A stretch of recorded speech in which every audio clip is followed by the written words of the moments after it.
Hi, everyone, and welcome to the Becoming an Empowered Parent online series, offering expert tools for embracing imperfection, building connection, and creating more peace and joy within your family. Thank you so much for being here. I'm so glad you're here. I'm your host, Debbie Zeichner. I'm a parent coach, mindfulness facilitator, and licensed clinical social worker. And today I am so excited and thrilled to be joined by Domari Dickinson, who is here to talk with us all about calming the chaos and looking at and understanding and managing our emotional triggers. So welcome, Domari. Thank you so much for being here. Thank you for having me. I'm super excited. Yeah, I'm super excited to have you. I know this is a topic that is just, this is a hot topic, right? I mean, we all have triggers. We all get triggered, even the parent coaches, right, Domari? The parent coaches, the parent connectors, all of us, right? None of us are immune to it. So to be able to talk about this and really dive in and understand this, I think is so important, and I'm just looking forward to having this conversation with you. So before we dive in, I'd like to share with you more about Domari. Domari Dickinson is a mother of 4, 2 boys and 2 girls, and a parenting coach who helps Black men and women identify and break toxic parenting patterns. After working as an educator and instructional coach for over 15 years, Domari decided to use her teaching skills and her curriculum design skills to create programs that provide Black parents with clear, easy to implement techniques to become more positive, purposeful, and effective parents. Through her parenting programs, high energy workshops, online challenges, and one-on-one coaching, she has helped countless parents across the world navigate the everyday challenges of life with kids using proven research-based strategies.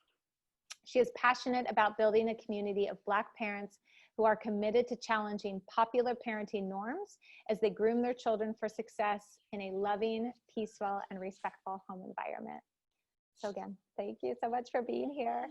So I recently learned about Domari and the work that she's doing in the area of positive, purposeful parenting. And I just fell in love with her energy and enthusiasm and passion, and as well as just was so impressed with the incredible amount of resources that you offer, free resources that you offer on your website to support parents on their journeys. So it's such a pleasure to have you, and I'm just excited that you're able to be with us today. So thank you. It's always so awkward hearing the bio read. I'm like, oh, okay. Like, do I smile? Wait, don't smile. They're talking about you. Okay. So. Own it. We just got to own it. Right. I'm still you worked hard for it, so you just got to own it. So before we dive into our topic today, we'd love to just hear more about you. So can you tell us a little bit more about you and how you got into this work? Yeah, so you mentioned I have 4 kids. They are all in the house with me, so they might make cameo appearances. Disclaimer. Love it. My oldest is 19, so I have a 19-year-old daughter, 9 and 10-year-old boys, and then a 5-year-old girl. So it's a wide range of ages there. As you mentioned, I've worked in the education arena for a long time, and in that role, so as a teacher, as a coach, as a director of mathematics, I've been supporting parents that entire time. But I myself was not always a positive, purposeful parent, right? I didn't set out on this journey from the beginning. I kind of stumbled upon it. You know, I was a fear-based parent. I'm like, you are going to do what I say. And it was all about control. And whenever I went out in public, they're like, oh my gosh, your kids are so great. They're so quiet. They're so well behaved. And so I thought I was doing a good job. And so one day we had an incident. We were all at home. I'm in my room. The boys were in their room, and they started fighting. So all I heard was arguing, which, you know, I haven't heard that before. And then I could hear like they were hitting each other, and I lost it. Like something in my mind switched, and I ran in there. I'm sure like smoke was coming off my head, and I might have been like foaming at the mouth a little bit. And so I ran in there. I was like, oh my gosh. And so I reached my youngest son first, and I was like, I don't even know what I was going to do, Debbie. But the way that it wasn't going to be pretty, right? Because this was pre-positive parenting. Sure. But the look on his face, he was so terrified. And in that moment, I was so convicted. I was like, dude, you're supposed to be the protector. Like, you're supposed to be protecting him. Like, he's not supposed to need protection from you. And I never wanted to feel that again. And I didn't want him to feel that way either. And I was like, so I just ran back out, ran in my room, started crying. I was like, oh my gosh, like something has to change. Like, I've got to do better. And so I started reading all these books. I'm like, give me the books, positive parenting, positive discipline, conscious parenting, like no drama, everything. And I'm attending classes and workshops. And I'm like, just to learn, because I didn't have the tools that I needed to do anything differently. Like I was doing the best I knew how. So I understand when parents come to me and they're in that same situation. But one of the things that I noticed after doing all of this research and learning, I got amazing tools. But when I was looking at the books, and when I was watching, doing the webinars and in the workshops, I didn't see a lot of people that looked like me. And I was like, where are all the Black people? Like, where are we in this space? And so I'm like, just got convinced, like these tools are amazing and everybody needs to have access to them. So I'm like, all right, let me start sharing. It's the same stuff that I was doing. Like I took the tools that I was using in the classroom and started training parents on them, just about like what I was using to help, kids be successful in the classroom. And I was like, dude, you've already done this. Like, share these things too. So now, here I am 3 years later, still doing it, still doing classes and workshops and challenges to be able to share these amazing tools to really know like, hey, Black folks, we do this too. Like, this is for us too. And just making it a safe space for us to explore this, because it's not easy, right? It's not easy, especially to make these types of shifts, but also when it's like, hey, we don't have a whole community of people. Like we have a lot more now that are doing this, right? And so just having that safe space for us to explore, to learn, to fail together is really, really important to me. Yeah. Well, thank you for the work that you do. Thank you for sharing that with us, and just sharing your vulnerability in this work and in this process. And so I know I'm grateful to you for doing this work and showing up for so many parents. So thank you. Oh, it's my pleasure. So I know we're here to talk all about emotional triggers. Okay, so we're going to dive in. So I always say I'm a definition girl. I like to begin by defining what it is that we mean by emotional triggers, because we say it, but I think it can mean some different things. So let's just talk about what do we mean by emotional triggers? What are they? Where do they come from? What are they all about? What's important for parents to know in general about triggers and emotional triggers? Yeah, so like you said, there's so many different ways to define it. If you Googled it, you probably get like 100 different things, different ways to define it.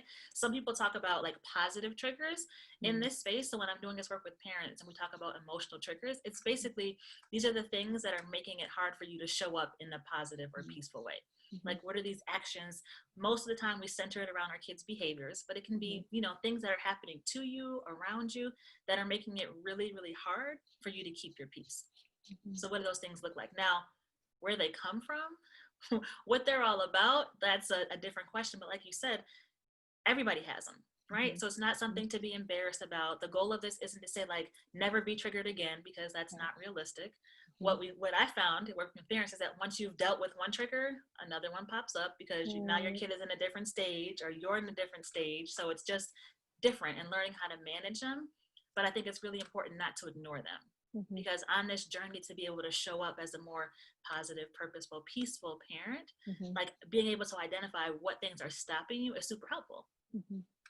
Because then you can say like, oh, this is what I need to work on. And that's like what this work is really about. So not just identifying a trigger or saying like, here's the behavior that makes me feel some type of way, but what can I do about that? Because I think a lot of times we get stuck in that, let me just identify it and name it, and identify it and name it, and identify it and name it. It's like, that's great, but we have to do some work to kind of work through that. And that's where the fun begins. when it comes to this work, it's one thing to say like, oh, when my daughter whines, like that triggers me. It makes me feel some way. And I think like a lot of times we're not used to listening to our bodies. And so sometimes we get triggered and we stay there for so long because we don't notice those signs. Like for me, my ears start getting hot when something's coming up for me, and I get a tightness in my chest. For some people, it's they clench their jaws, or their heart starts racing, or their palms start sweating. Like there are cues that our body can give us when it's like, oh, something's like, you might be about to respond from a triggered space. Like pay attention to this. So that also helps us identify like what when my ears are burning, it's like, what's happening right now? Because something that's happening around me is making me uncomfortable. Right. And so it's really important for us to listen to our bodies to be able to identify what is that thing.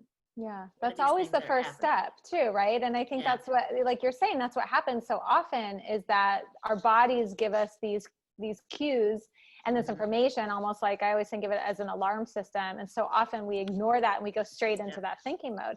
So, so what would you say, just as far as triggers in general, would you say that, you know, what would you want parents to know about them? Because I know for some parents, as you mentioned, like whining, for example, you know, that is it about the whining or is it about something else? Like, tell us a little bit about just what else, what's underneath them. Here's the bottom line. It's really not about the kids, guys. and I can say that, right? And you're like, yes, it is. Like, fix the kids. It's not. It's about the work that we have to do that's within us, because it's something inside of us that's happened. There's some story that we're telling ourselves. There's some underlying fear that we're letting drive our decisions. And until we do the work, and I'll talk about what that looks like, until we do the work to really uncover that, we're going to keep thinking that it's, oh, she's whining, when it's not, right? So that's the beginning, to say, like, here's the behavior. What's really happening is that whining is activating my trigger. It's not the trigger. That's what's activating it, right? So my daughter's whining, I feel annoyed. And so I think once we can identify the trigger in that feeling, it's like, how do I chase that feeling down to figure out why? Which is, anybody who's worked with me knows that's my favorite word. Like, great, why? Which is also, it makes people roll their eyes at me, because, like, I don't want to say why again. And I'm like, we got to get there, right? So it's like, we want to investigate that why. Why do you feel that way? And I say that and we're laughing and I'm joking, but it's really hard work, right? Being able to, one, figure out the right why questions to ask, but really to be safe enough and free enough and vulnerable enough to investigate that why, to really figure out where that comes from. A lot of times when we do that, we're digging deep, like deep into some childhood wounds or some trauma that's been caused to us that's really, really, we don't want to think about and we don't want to face. And so a lot of times if we stay in that, let me just push it off to the side, then we're going to keep showing up in the same way. But we're talking about this because we want to do better, right? Like, we want to stop yelling at our kids, or I don't want to have to resort to disciplining my kids in a way that's going to hurt them physically. So, like, okay, if we want to act a different way, then we've got to be able to change our feelings. But if we want to change our feelings, we got to do some work with our thoughts too. So part of this process that I did this for years in the classroom with my teachers when we would have our data talk. So we would all sit down around the table and we bring all our data. It's like, what do you notice? Then it's like, well, why? Okay, so it's the 5 why protocol. Why did this happen? Okay, but why? Okay, cool. Why? Until you get down to, here's really what caused my students to have this misconception, and here's what I can do about it. So my teachers hated doing this because it's not comfortable. Like, you want to be like, oh, they got it wrong, move on. Like, no, that's not going to help you be empowered to do something to help them do better the next time. So this is the same work, right? We've got to dig down and figure out, like, why do I feel this way, so that you can start thinking differently, so you can feel differently, so you can respond in a different way. Right. It's about that embodiment, right? So really that understanding, and as you're saying, it's a messy process. It's messy, and nobody likes to get messy, and yet that's when the transformations happen, right? Because really it's about, how do we want to, as you were saying, like, how do we want to show up in relationship to our child? And I always think about, what's that legacy that we want to leave? You know, as you said earlier, you know, with your son, when he looked at you with that fear in your eyes, you knew that's not the legacy that I want to leave. That's not the relationship that I want to have. Right. And also when it comes to triggers and legacies, like, doing this work, like, it's messy. So expect that. It's rewarding once you get to the other side, but it's also really helpful for your kids to be able to know this process too, right? Like, we want them to do better than we're doing. So it's like, look, I'm not expecting you to never be upset, but when you get upset, try to figure out why, so you can work through that, right? Here's how I'm doing that. I'm working through this process. So it, like you said, it's ugly. It's ugly. So, and I think it's really helpful. It's hard also when you start doing this, like chasing or investigating the why, to do it by yourself, because it's hard to push yourself to ask those questions. So like that example with, when my daughter whines, I feel annoyed. Well, the first why is, why do you feel annoyed? Right? And it's like, I think I feel annoyed because I feel like she's trying to be manipulative, right? There's nothing wrong with her. She just wants me to do what she wants me to do. And a lot of people leave it at that, right? But that's still putting all the onus on your child's actions and not asking, like, okay, the next question is, why do you associate manipulation with whining? Mm. That comes from somewhere, Right. right? So there's some other story that you've got to unpack. Why did that happen? Mm-hmm. And when you get to that spot, it's not like you can walk through this process in 5 minutes and be like, oh, I figured it out. Mm-hmm. Like, it might take 2 hours of journaling. It might take two weeks to go through it. And you're in the shower and you're like, oh my gosh, I remember now when I was younger, my little sister used to whine all the time. And my dad would give her whatever she wanted. And I always felt like that was unfair, right? Maybe that's what this is about. So you've answered that why, but then there's another one. Okay, well, why did you feel that was unfair? Right? So you got to keep digging, and this is when it gets messy, and it's like, I hadn't thought about that in 30 years, right? That's something that's so old, but the truth is, it's impacting how you're showing up as a parent. Right. So you've got to deal with it. So much of that examining, so we identify them, and then so much of that examining, as you're saying, is so much about that curiosity, right? Chasing that why. How do you know when you get to the bottom? Like, how do you, what is your telltale sign for when, okay, I figured this out? What would you say? Like, how many whys is that? Or what is that? I'm teasing, but what would you say about that? So, right, the protocol is 5, but I say no less than 3, but you feel, when you're like, that's what it's really about. And you can see it, like when I'm working with parents and they're doing it, they're like, it's that face. Oh, I didn't even see that. So yes, you're annoyed. That's true. That's a valid feeling. But it's because you feel like she's being manipulative, and you feel like that because your dad used to make you feel like you couldn't whine and your sister could, and that made you feel like you weren't as good. Like he didn't love you as much as he loved your sister. And that made you feel, again, well, why did you feel sad when your dad wouldn't let you do it? I felt like he didn't love me as much. I felt unworthy. That right there, that's the root. That's the root right there, right? So what's happening is my child is whining, and I'm associating that with my feeling of not being enough or being unworthy, right? You're like, ooh, this is not about the whining at all. It's about what I associate with that whining, my own feelings and my own thoughts around that, which is heavy to sit with, right? To think like, do I really feel like this? But then I also remind parents, like, it's really empowering, because now you can do something about it, right? Now you can say, is that really true? Like, is my daughter trying to make me feel this way right now? When she's whining, is she trying to tell me that I'm not good enough? Is she trying to tell me that I'm not worthy? No, right?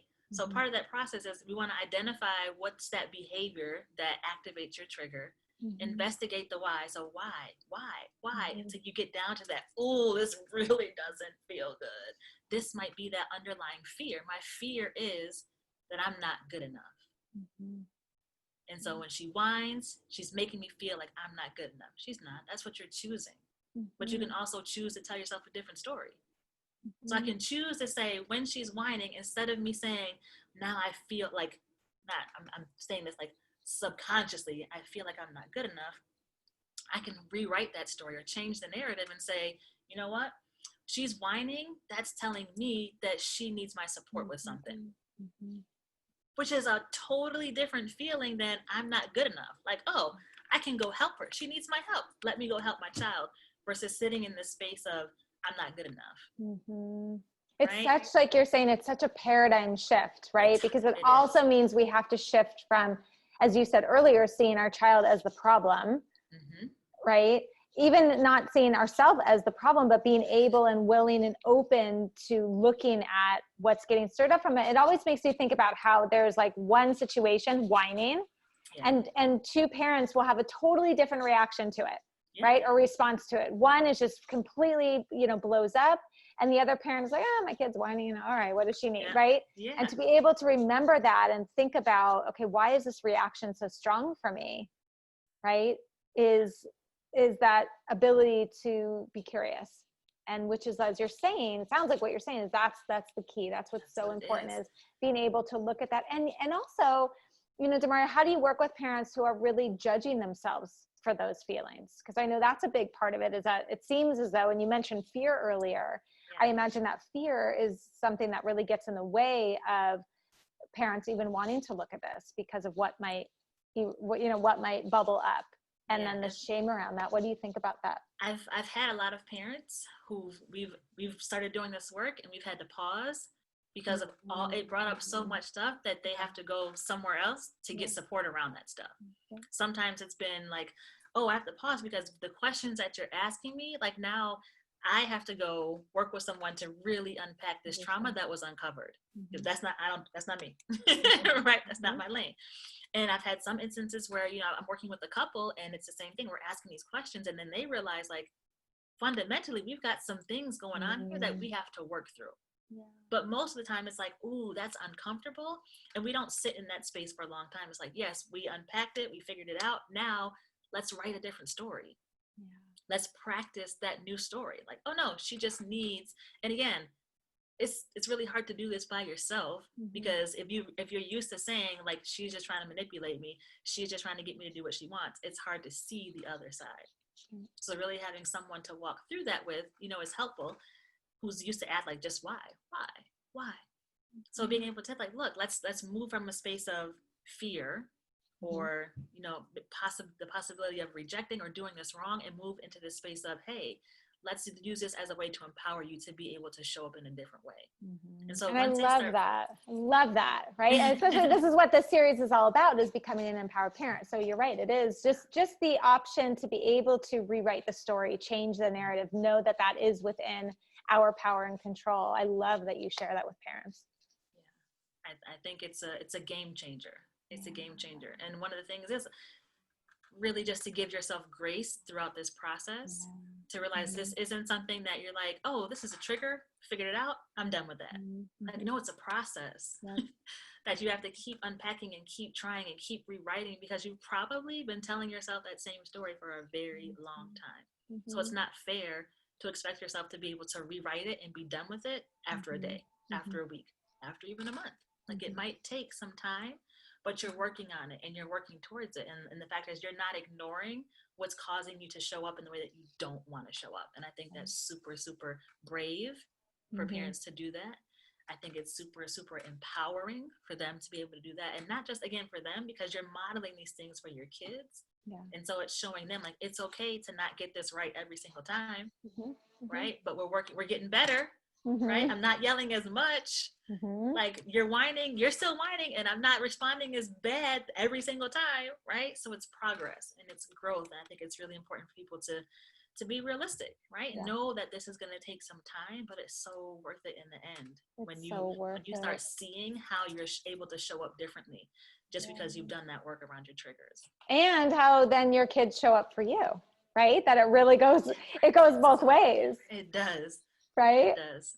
So what are some of the steps that parents can take? So once they've identified, once they've examined, once they've chased their why, what do you recommend that parents can do to then begin to really manage these triggers? What do you suggest? Because I know that there's so many parents, even as you said, it's like you wanted to break the cycle, right? There's a lot of parents who want to break the cycle of yelling or spanking or using punishment or force or bribes or whatever that is, and just don't know where to start. So what would you say? Where should they begin? What are some of those steps they can take?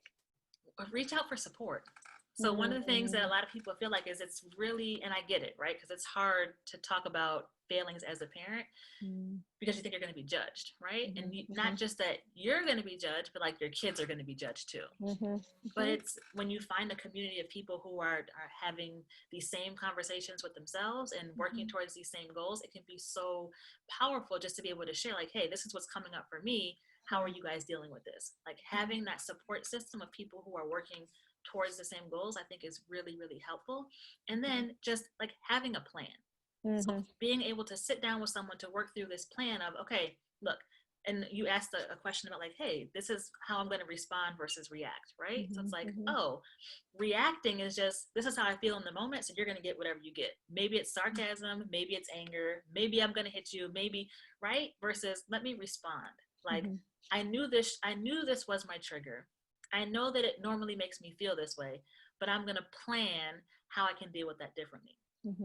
Right? So part of that plan might look like how I know when my body starts to tell me that something's happening, what can I do to stay calm? That looks different for maybe I'm going to take some breaths. Like maybe I'm going to, for me, I close my eyes and take a breath and I go to my happy place. And my happy place involves me and Idris Elba on a beach in Bali. And like, I can't I can't even say that and not smile. So for me, like instantly, it took me a while to figure that out, but you got to figure out like what in that moment is something quick that you can do to start to bring yourself back down. How do you keep calm? And then how are you going to work through your plan? So again, this work isn't something that you do in the moment. You're not like, oh, I'm triggered. Let me sit here and walk through these whys real quick. Like it's something you have to be purposeful about planning to say like, I noticed yesterday that this happened. I've got to sit with this and scheduling that time to say, I'm going to spend this time to journal it out. I'm going to go for a walk and think about it on my walk. But part of your plan is when am I going to set aside the time to investigate these triggers, to really investigate the why. It's being so intentional about it, as you're saying. And I haven't even really thought about it in that way, like almost literally scheduling the time.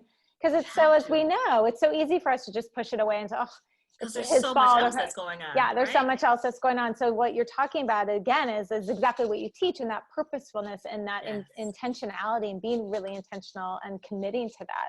Otherwise, you won't think about it again until you're triggered again. You're like, oh, I was supposed to work through this. Because now I'm just going to respond. Right, I'm going to respond the same way because I don't have a plan to work through. So just thinking through that and being intentional and practicing. So once you get to that why, part of your plan has to be practicing your rewritten story. Like I have to keep reminding myself, like, I am good enough. Here are all the examples of why I know I'm good enough. Here's how I know, like, this just means she needs help. My cue to myself is her poor little baby brain, right? So I tell myself that to remind myself that she's not attacking you. She's really struggling. She's having a hard time right now. But I had to rehearse that story over and over and over again to not immediately jump into my triggered response and being really purposeful about that. So I think it's important. I was just really quick. I was going to say, like, as you're describing it, I think so many times it can feel so personal. Yes. Right? Yes. When our child is behaving this way, we tend to take it as so personal. And what you're saying and what is so powerful in what you're saying is just reminding ourselves, okay, it's not about that. It's not about us. It's about what they're experiencing. Yeah. Because once you start making that shift for yourself and you're like, what I'm experiencing isn't really about her. It's the same thing. What she's experiencing is something else that's happening that she needs support working through. It's not really about me. She's not telling me that I'm failing right now, which is a lot of times what it feels like, right? Especially when we're like, we've committed to this journey, we're like, I'm going to be a positive parent. And then it all goes left and we're like, I guess this isn't for me, right? Maybe I can't do this. Let me just go back to let me just yell at you until you do what I want you to do. So it can feel like really condemning and really hard to continue, like to hype yourself up to keep going and to keep doing this. So there are a lot of things that we just have to keep reminding ourselves, like, look, let me just have my plan. Let me practice this, give myself grace along the process. And then really one of the things that I didn't know if I wanted to mention this because I feel like it's one of the new buzzwords and it gets overused, but being able to work through this, like if you're not mentally, emotionally, and even physically like in a good space, it's very, very, very, very hard to work through your triggers or even to respond in a different way. So self-care is really important. I'm not even going to talk about like what that looks like, but being able to make sure that you're mentally able to calm yourself down, right? That you're mentally able to keep making this mindset shift of this isn't an attack on me. I know that when I still lose it, because I do, and people are always like, oh, but you're a parenting coach. What do you mean you yell? Look. Nobody gets it right all the time. Right. But I do know, like, it happens to me when I'm tired, when my finances aren't right, or when I have eaten too much dairy. I know it sounds crazy, but those things. But you've identified that. It makes it really, really hard for me to still show up in that way. And so part of my self-care is figuring out how to manage those things. So I just I think it's really important because you can't expect yourself to have this, calm response and be able to follow your plan if you know, like you're already on the verge of going over the edge based on, nothing that has to do with your kids. Right. Right. It's really what you're speaking about too, is that cliche of we can't pour from an empty cup. Yes. And yet there's so much value in knowing that, and just even being able to tune in and reflect on, okay, what do I need right now? Right. And I've talked about that a lot in the series, is just being able to look within and stop and pause, because how often is it as parents, especially as very busy parents, that we stop to ask that question? And yet that's such an important question. And it's such a question that we want to be ideally modeling for our kids. Yes. To be able for them, because that self-care plan that you're talking about is something that we also want our children to learn and to develop and to be able to practice, right? Absolutely. Yeah. And they'll want to do it when they see us doing it, versus us trying to make them believe that it's worthwhile. Like, they'll see why it's important, because this is what mommy does to help her calm down. So I need to find my thing like that. Yeah, and it's even that shift just as far as what our kids see, as in, oh, wait, so when you're angry, you don't yell and scream and throw things and hit and whatever. Wait, when you're angry, you walk away? Or what's that breathing thing she's doing, right? It's amazing, because our kids are always watching what we're doing. So that power of modeling, as you're describing, is just powerful. Really powerful. I always say more is caught than taught.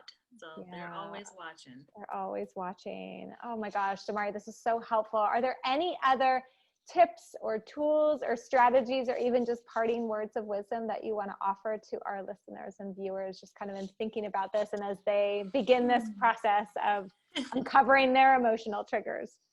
I think the biggest takeaway is, if you're willing to do this, then make sure that you're also willing to give yourself grace. And I know I mentioned that before, but it's so important, because it is messy. It doesn't always feel good to do the work, but when I tell you the other side, when you start showing up differently, and you can see, I had one of my parents this week said, my kid just came into the room and gave me a hug.